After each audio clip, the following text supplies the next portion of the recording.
এই সেই বুড়ির বাড়ির রাস্তা, এটাই বুড়ির বাড়ির রাস্তা দিয়ে আমরা হাঁটতেছি। এখান দিয়েই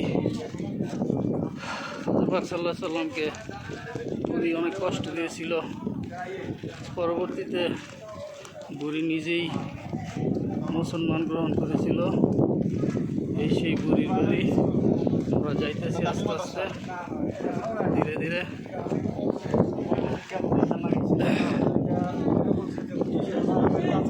আমি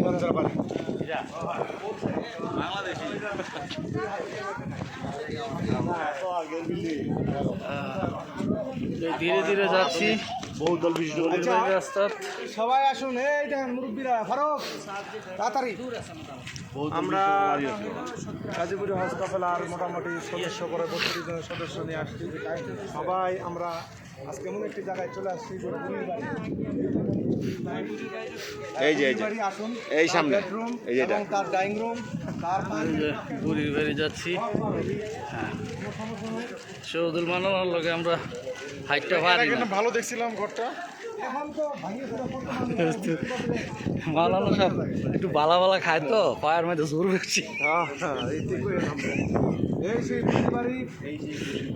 এই সেই বুড়ির বাড়ি, এটা বুড়ির বেডরুম, ডাইনিং রুম কো এই দেখেন।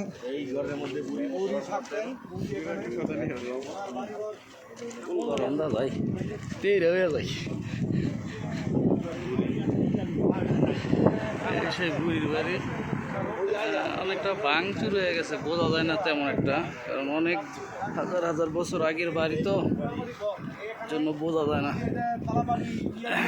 আগে তো এরকম ছিল না রাখতে। আর এটা বুড়ি বেডরুম, বুড়ির এটা বেডরুম। আর থালাবাটি রাখতে বড়ি গাছে কাটা, হ্যাঁ এই যে এখনো বড়ি গাছে কাটা আছে। এই যে বড়ি গাছে কাটা, এই যে বড়ি গাছ। এই সবাই আসেন, এই বুড়ির বেডরুম।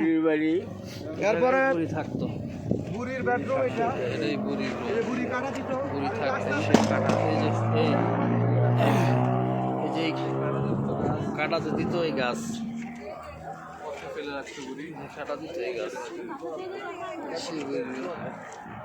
এই বুড়ি গাছ কাটা নাই, শুধু গাছ আছে, শুধু গাছ আছে।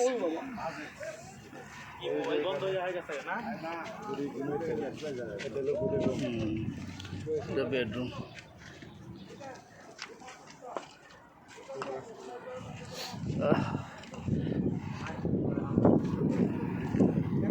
পরিবারের ভিতর তো দেখতেছি।